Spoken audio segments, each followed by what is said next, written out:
So thank you very much for including our paper in the program.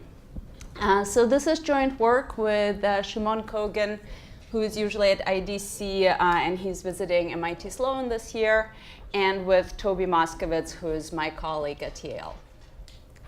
So, so this is still fairly early work in progress, so I will be spending quite a bit of time talking about the fake news part of the paper.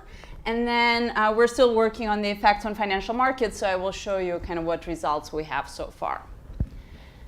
So before I kind of dive into our paper, I want to remind everyone that detecting fake news is very hard. So even as we kind of quibble about parts of our paper, so what I think is one of the biggest contributions of our paper is actually, and I'll show you exactly what we do, but sort of identifying fake news. Because as we probably by now, all of us have heard, Facebook has been spending a lot of time trying to identify fake news. Media obviously has been trying to do that. And so this is something that's actually sort of not very straightforward to do. And on the one hand, you could say, OK, so it sounds like kind of automating the fake news identification process could be hard. But what if we just, as individuals, kind of read the news, and then decide for ourselves if it's fake or not. And actually, Facebook has tried to implement that. They hired at some point a lot of people who just went by hand through news and tried to identify fake news. Unfortunately, as we're probably aware now, and there's actually been a study at Stanford now to kind of put it more, in a paper, we as humans also are really bad at identifying fake news. So it's not only that it's hard to automate that process, even if we kind of go one by one and look ourselves at the articles, for us it's also really hard to do that. So they actually had a group of high school and college students look at different sources and see whether they can identify kind of the biased ones from the unbiased ones. And the authors described the results of their study as dismaying, bleak, and threat to democracy. So not very promising. And one question, the reason I'm interested in studying fake news in finance in particular is that in other settings, for example, politics, I don't think it's very sort of surprising that probably fake news is not great. It's not good that voters vote based on some false information.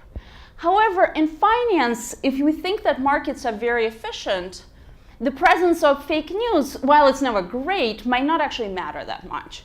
Because if markets are efficient, people figure out very quickly that the news is fake, and then the price adjusts back to kind of fundamental value. So to me, it was actually interesting. So first of all, we, in our paper, tried to identify how prevalent fake news are in financial markets. And also, we actually see whether financial markets react to that, because there could be a situation where, sure, it's there, but it just doesn't matter. And that's probably good for us to know. So how do we actually detect fake news? And here, I want to take a second to talk about what we actually mean by fake news. So I've presented this paper a couple times now, and it turns out people have very different ideas of what kind of fake news could mean. Our president has sort of one idea of what fake news is. You could think about sort of fake news in the newspapers. So I want to take a moment to sort of identify how we think about what fake news means to us. So we thought about fake news as people producing some information that they know to be false, or they believe that it's wrong. So they're lying in the sense that if you're just saying, oh, I think the price of Apple is going to go up tomorrow, it could be your guess. Ex post, that can turn out to be wrong, but that's not fake news to us. If that's your opinion, then that's your opinion. But if you really, really think that Apple is going to go down, but you say price of Apple is going to go up, then you know that you're lying, and to us, that is what we identify as fake news. And the reason we do that is we're wondering, okay, if that is kind of how we think about fake news, then can we detect, so it's not just can we detect kind of wrong facts, can we detect when people or authors are actually lying? And there's several ways to do that. So on the one hand, you could obviously give people a polygraph test. And it's actually much less accurate than I thought it would be. Apparently it's only about 65% accurate, but also it's not very practical. Obviously we're not going to give every author of a piece of text a polygraph text. Then we're wondering, okay, if people are lying, do they speak and or write differently? So the same way our heart rate changes, or supposed to change when we're lying, is the way we use language change. And so it turns out that the answer is yes, otherwise we wouldn't have a paper. So there's a large literature in linguistic psychology that actually thinks about whether people's language changes when they're lying. And it turns out that the answer is yes. And just to give you 2 examples, and there are kind of other telltale signs of this. So when we are lying, we tend to use self-referencing words less often. So we're kind of distancing ourselves from the lie. We also tend to substitute more what's called discrepancy words, which are words like could or should, which say something happened, but it's not very definitive that it happened. And I will tell you in a second kind of what other telltale signs are. So what we do in our paper is we use the linguistic, so Jamie Pennebaker, he's I think the head of the psychology department now at UT Austin, and he's been working for over 20 years kind of developing this method of linguistic psychology. An important thing to note is that he actually developed these methods not in a financial setting. So that's something that's important to point out. They used a lot of kind of essays and lab experiments to kind of detect this. And he also worked with the FBI for quite a while. So they used some court cases. But that method has not been developed sort of in financial setting. And they now have a software that's called Luke, where you can enter a text and it gives you a lot of the analysis of the text, including it gives you a measure of how authentic that text is. So how authentic is the language in that text? The issue with just applying it to finance, so one thing I want to point out, we're not taking sort of credit for the method itself that was developed by Jamie Pennebaker. The problem with just taking an off-the-shelf method like that, applying it to a lot of articles in finance, and then just looking which ones seem to be fake, is of course that we don't know whether it actually works in finance. It could be that financial writing is just very different from writing if I'm writing a letter to someone or an email, and that it just doesn't work. So what we do is we're lucky enough, we were able to obtain a set of fake articles in finance, and I will tell you in a second what they are. And we were able to verify that method on those articles, and only then we went and applied it to a more broader set of articles. So I think probably the biggest contribution of our paper is actually verifying the method that people have used in other settings to show that it also works in finance. And then what do we do with that? We use kind of this method then to look at kind of a broader set of articles. We estimate how prevalent it looks like fake news are in financial markets. And then we started looking, and I'll show you some results on returns and insider trading, kind of what happens when fake news occurs in financial markets. So let me tell you about the data. So, and I want to be very specific here, especially because there are journalists in the room. We're not looking at fake news on Wall Street Journal and New York Times and things like that. This is not kind of fake news in newspapers. This is fake news on what's called knowledge sharing platforms, which is user-contributed platforms. So in particular, we mostly concentrate on Seeking Alpha. We actually look at Motley Fool as well. But here are some statistics about them, but these are basically financial websites where bloggers, and quite a few of them are institutional investors, but there's no kind of screening on that. Anybody can submit an article. It gets moderated to make sure that the article is kind of well written. They don't necessarily screen that much on kind of firms and or content of the article.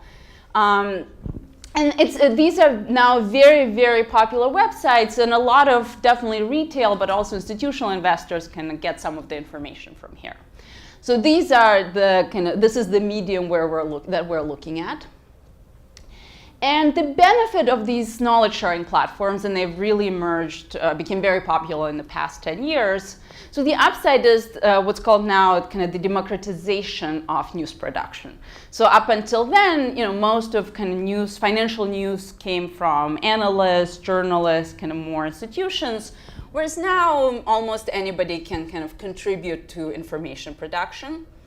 The downside, of course, when there are opportunities, people can spread fake news. They can try and do pump and dump schemes and things like that. And so anytime there's opportunity, people take them. So there was actually a scandal in 2014 where Rick Pearson, he is an author and a writer for Seeking Alpha. He was approached by a PR firm to write fake news for companies and be paid for it, and then submit them to Seeking Alpha. So small, mostly pharmaceutical firms were hiring PR firms that would then go and hire authors and also do like Twitter campaigns and spread fake information about those firms, usually fake positive information. And so Rick, instead, he didn't just turn it down right away. He actually went sort of undercover. He documented a lot of the emails from these PR firms. He also got in touch with other authors. And then he turned over this information to the SEC. And there's actually been now 2 very large lawsuits, one in 2014 and a more recent one in 2017, that SEC went after these PR firms, after some of these authors, after the companies themselves. So it kind of got legitimized. It wasn't just a Rick's little undercover project. And so I contacted Rick a while back. So Rick handed us over about 120 articles that he determined were sort of fake. And then actually what was really nice, in 2017, when the SEC filed a lawsuit, they actually released a list of articles that they determined to be fake. And so now we contacted Seeking Alpha, and so we got more of those articles. So overall, we have 171 articles that are sort of known to be fake. And we also collected 330 of those. So we separate these, we call sort of for sure fake articles. We also have 334 articles that are written by the same authors, but usually are about firms kind of like Amazon, because often authors have to some established reputation before they write fake articles. So we don't call them for sure non-fake, but they're likely to be non-fake. So we have a group of fake and most likely non-fake articles by the same authors. So once we had that, we took this off-the-shelf method developed by Jamie Pennebaker and wanted to see whether it actually works in financial articles. So we used this, I briefly mentioned this, linguistic inquiry and word count software. It's actually been used, so it gives, I won't say spits out, it provides 80 other sort of linguistic, it tells you how many nouns are in the text, kind of a lot of information. And this Luke software has been used before in academic literature, but one of the measures is this authenticity score, and to the best of our knowledge, that has not been used before, at least in financial academia. Let me give you so this authenticity score, I'm not gonna lie, it's a little bit of a black box in the sense that, unfortunately, a finance firm got a hold of Jamie before we did. So it's now kind of commercialized, so he could not give us the exact formula for this authenticity score. However, Jamie has actually a fascinating book. It's up there. It's a secret list of pronouns. It's actually a lay person book. So if you have time, I would highly recommend it. And part of the book is it's written kind of based on his research, does talk about these kind of authenticity or these lying words. So while I can show you kind of the formula that Jamie uses exactly, what we can show you is kind of what he writes in his book, obviously, because that's public information. So hopefully you can see this. So here is deception, mixed, and honesty. So again, this is not based on financial articles. This is more kind of regular articles. And here are a lot of different linguistic attributes. And these bars kind of tell you if it's more associated with honesty or with deception. And so the parts that kind of stand out that seem to be strongly associated with one or the other are these I words. So this is the self-referencing words. Word sentence and word count. So it looks like, actually, unlike what I think the conventional wisdom is, people who lie, it seems to be cognitively taxing. So in at least experiments, they found that people actually use fewer words, that we don't give as many details because we have to keep track of them. Then there's insight words. So these are words like think, know, etc. So people seem to use them more if they're being honest. There's some here, it's called relativity words. This is information about location and time. So people seem to use that more when they're being honest. And of course, again, not everything is going to perfectly translate into a financial setting. And then the last thing, it's like this discrepancy of verbs that I mentioned earlier that are should or would, that are more commonly used, associated with deception. Okay, so once we had all of this, we then took our fake and non-fake articles and decided to see how well it actually works in financial markets. So here are some results. So these are our 171 for sure fake articles and 334 most likely non-fake articles. And the first thing we can see is the authenticity score. So the higher the score, the more authentic is the text. So the authenticity score is a little bit over half for the fake articles than it is for the non-fake articles. And this is very statistically significant. So just based on that, that method does seem to work in our setting. Another nice thing about using blogs more so than maybe news or company correspondence is when people write on blogs, it's a little bit more casual language than you might see in a company report. So you would expect that it might work here a little bit better than it would be in sort of company correspondence. So Jamie, we showed this to Jamie Pennenbacher. He was actually very, very, not surprisingly, happy that it also worked in a financial setting because that was not necessarily a given. So one big contribution of our paper is to actually just document that this method seems to work in financial setting, because to do that, you actually need a set of articles that you know are for sure fake, and then the ones that are not to be able to tell the difference. And here, I don't want to spend too much time on it, but this is so the individual parts that kind of more or less make up the authenticity score. So people do use way fewer self-referencing words, it looks like, when they're lying than when they're not.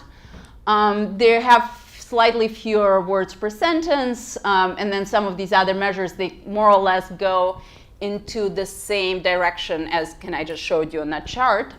And the last word here, the last measure here that wasn't actually included in the authenticity score, it's the clout measure, which is also a proprietary measure, but it's supposed to tell you how sort of aggressive the language is. So it's not that people are kind of being vague, they're actually being fairly aggressive in their language and assertive when they're lying. But they are using kind of more of these measures, or fewer actually of these measures, as Jamie kind of would have predicted. So this is how we kind of started. So we took this off-the-shelf authenticity measure, and we tested it on this set of fake and non-fake articles. And this seems to work fairly well. Here's the, I don't know if you can see it well, here's the distribution. So this is the distribution of authenticity score for the non-fake articles. And for the fake articles, of course, there's some noise, so it's not like it's kind of perfectly, all the fake articles have very low score, all the non-fake articles have very high score, but we can kind of see the distributions are shifted. And this is why I wanted you guys to keep in mind that, again, in the beginning, as I mentioned, that identifying fake news is very hard. Our method is definitely not perfect. But given that it's a very, very hard task, I found it's actually very pleasantly surprising that the method does seem to work. Okay. So what we did next, of course, while we were very excited about these results, it's not very impressive to write a whole paper based on 170 articles. There's kind of very little statistical analysis we can do with that. So what we did was, now that we were certain that the measure seems to work fairly well, we actually we took all of Seeking Alpha articles, so that I showed you earlier, and we ran this method on them. We got an authenticity score for every article. And then I'm not going to go into details in the presentations. once we have a new draft on our paper, Elena will post that online. Sorry, our draft is very outdated currently. But basically, the authenticity score, it's scaled to be between 0 and 100. It's a little bit hard to tell, okay, if the authenticity score is twice as big, how much more likely is it to be fake versus non-fake? So what we do is we use some Bayesian analysis, and we convert this authenticity score into a probability of being fake. So given that we know a little bit, some distributional numbers some numbers about the distribution, we basically convert. So instead of having an authenticity score for every article, we also have a measure that just tells you what's the probability of that article being fake. And it looks like this. So if you think about probability of being fake on the left-hand side, so this is being 100%, this is being 0%, the authenticity score is here between 0 and 100. This is what that mapping kind of looks like. And what we did was as I said, of course, our measure has quite a bit of noise. We identified we classified articles with the probability of being fake that is greater than 20% or that has a very low authenticity score as being fake, and articles with a probability of being fake that's less than 1%, so these guys, as being non-fake. We're not doing too much with the group in the middle. Again, given that we have a slightly noisy measure, that part is fairly noisy. Our results are obviously not dependent on exactly these cutoffs. You can move them around some, and our results don't change very much. Okay, so that being kind of the very long setup for the paper, so what we did next is we were wondering, okay, how much fake news do we actually get on these websites? And so since we have the probability of being fake we have for each article now a dummy, whether it's a fake or a non-fake article. For each year, we can just calculate what is kind of the average probability of an article on Seeking Alpha and Motley Fool of being fake. And here's the distribution. So it's usually around 3%. Interestingly, during the financial crisis, that actually went up, which kind of lines up with what we might expect. So if the company is not doing well, they may be more likely to try and post fake news about themselves. And this is, I don't know, I expected this number to be higher, so it depends whether you think that's high or low, but it seems to be around sort of 3% of news on these websites, or at least fake as in at least people seem to be lying. One thing we wanted to do is to see how well our measure does in terms of kind of type 1 and type 2 error. So we basically, as I mentioned, we have 171 for sure fake articles and 334 non-fake articles. We use that measure to verify that we use these articles to verify that our measure works. But that is kind of the extent of using that measure. So what we wondered was, what if we now threw all those articles into a bag and pulled them out individually and said, okay, given our methodology of calling the articles that are above the probability of 20% being fake as fake, and the ones that are below 1% as non-fake, how well does that measure do on these articles that we actually know the identity of, but we kind of pretend we don't? So basically, we took these for sure fake and non-fake articles, we threw them into basically an imaginary bag, and then we said, okay, for each article, how does our measure perform? So when we applied our measure to these articles, our measure identified 18 articles as being fake and 165 articles as being non-fake out of the 400, I can't do the math, like 90-something articles. So that is a fairly low number of fake articles, but we know the true identity of these articles. So we're wondering, how well did our method do? So it actually did quite well. So out of the 18 articles that we identified as fake, 17 were actually fake, and one of them wasn't. And then out of the 165 articles that our method identified as non-fake, the majority was actually non-fake. And I want to point out, this is sort of almost an out-of-sample test. Our measure was not calibrated based on these articles. We just used it to sort of verify that it works, but it's not kind of a roundabout, a circular situation. What this suggests, to me at least, is that our measure is fairly conservative. So we, even close to, didn't capture all of fake articles, of course. But the ones that we capture do seem to be fake. So unfortunately, the 3% measure, if you thought that was pretty low, there's a good chance that we're sort of underestimating how much fake news there is actually on these websites, because we have a fairly conservative measure. Okay, so now we actually get to some results. As I mentioned, that's kind of the part that we're working still on in the paper. So first we were wondering, okay, this is great. Now we have all these fake articles. Does the market actually care? How does the market react to these news? So we have several graphs here. Sorry, what I'll be showing you are graphs. So first we took our articles that we know for sure to be fake. They're our 171 articles. And we separate companies into very small firms. So these are mostly tiny stocks, medium-sized firms, and then we also have large firms. Given that these articles have been commissioned by the companies, not very surprisingly, we don't have any large firms in here because it turns out Amazon and Apple are not actually using these PR firms to sort of spread fake news about themselves. So it's mostly very small and some medium-sized firms that are doing it. So this part of the paper is a little bit more descriptive in the sense that I can show you what happens in the data, and I can provide an explanation we think we have for it. But as Matthew mentioned earlier, we try not to over-explain things in the sense that this is our interpretation, but we can't sort of prove that that interpretation is what's actually happening. But the graph is kind of, this is the data.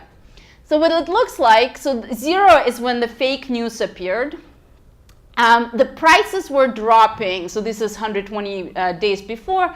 So these are firms who have not been doing well. So their price seems to be dropping, their price is dropping, and they seem to at some point then decide, let's maybe spread some fake news to maybe prop up our stock.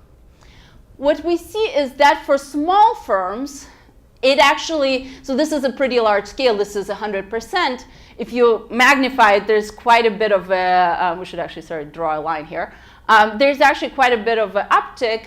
So it looks like for very small firms, these are also fairly liquid firms, it sort of works. The price goes up for a while, and then it eventually goes down. Whereas for mid-sized firms, it actually doesn't seem to work very well. So the price, it could be that the price doesn't drop as fast as it would have otherwise. We can't sort of measure that for now. But it looks like there's sort of, the market doesn't get too full. There's at least not like an uptick. But this is for the articles that we know were commissioned by the firms. Then and this is not a very large sample. What we did was we went to now our whole sample over 200,000 articles and said, okay, what does it look like for those? This is more what we then identifying using our method. And we actually, so here we do have some large firms. Again, our measure is somewhat noisy, so I doubt that it's the large firms that are actually commissioning those articles. But it could be also that, Marina Niessner decides that I'm going to try and manipulate the stock of Apple tomorrow, and I spread fake news. So it's not, probably not unheard of that some people try to manipulate the price even of large firms. So green line is the large firms, and it's fairly positive to know. So this is the 0 line. So basically, the price was kind of not doing very much before the fake news, and the price keeps kind of not doing very much. This green line is not statistically different from 0. So it looks like for large firms, even if there's some occurrences of potentially fake news, it doesn't actually do anything. For mid-sized and small firms, what's kind of comforting to see is, so first of all, the scale is very different here, partially because so the prior slide was using a very, very clean measure of fake news. That's for sure fake news. This is our measure, so it's obviously more noisy. But we actually see a very similar pattern. So for both types of firms, the price has been dropping. Then the fake news comes out, and for small firms, the price actually goes up and then comes down, whereas for the mid-sized firms, the price keeps dropping. There are a couple of things to note about this graph that you might be wondering. So first of all, the price seems to actually go up kind of slowly. We're looking into what could be happening as one thing. Often these fake news don't come out. It's not like you write one article and that's it. they have sort of a campaign where several fake news articles come out. Right now we're not taking that into account. That's what we're working on. So it could be that kind of more articles just come out here, and that's why we kind of see this slow increase. And again, for mid-sized firms, what it looks like that fake articles are bad news. So firms that are not doing well, they try to publish fake articles to prop up their stock. It's not working in the same way it works for small firms. Again, it might be that there's a delayed negative reaction. We are not measuring that. But it looks like then the price kind of keeps dropping. Okay, perfect. I actually only have, I think, 2 more slides. So this is the return reaction. Again, we're working on looking more what's going on, but the rest of the paper is a little more descriptive in the sense where we identify fake news, and now we're just showing you guys how the markets react. So for small illiquid stock, the market seems to get fooled for a while, whereas for mid-sized firms, it doesn't too much, and for large firms, there's just no effect. One thing you might be wondering, and this actually did come out in the SEC lawsuits, that if it is indeed that companies that are kind of placing these fake news, they might be trying to take advantage of this price uptick. And indeed, one of the lawsuits that was published by, brought up by the SEC actually prosecuted one of the managers for insider trading. So we're wondering if there is insider trading going on here, because if you kind of expect this price pattern, it might not be shocking that you try to take advantage of it. So we have some early results where, so again, we're looking for small and mid-sized firms. For large firms, if you run this analysis, there's basically no effect. So this is, on the left-hand side, if you had a fake article in a given week, and then we're looking at insider buying and selling in the week before the fake articles, the week of the fake articles, and the week after the fake articles.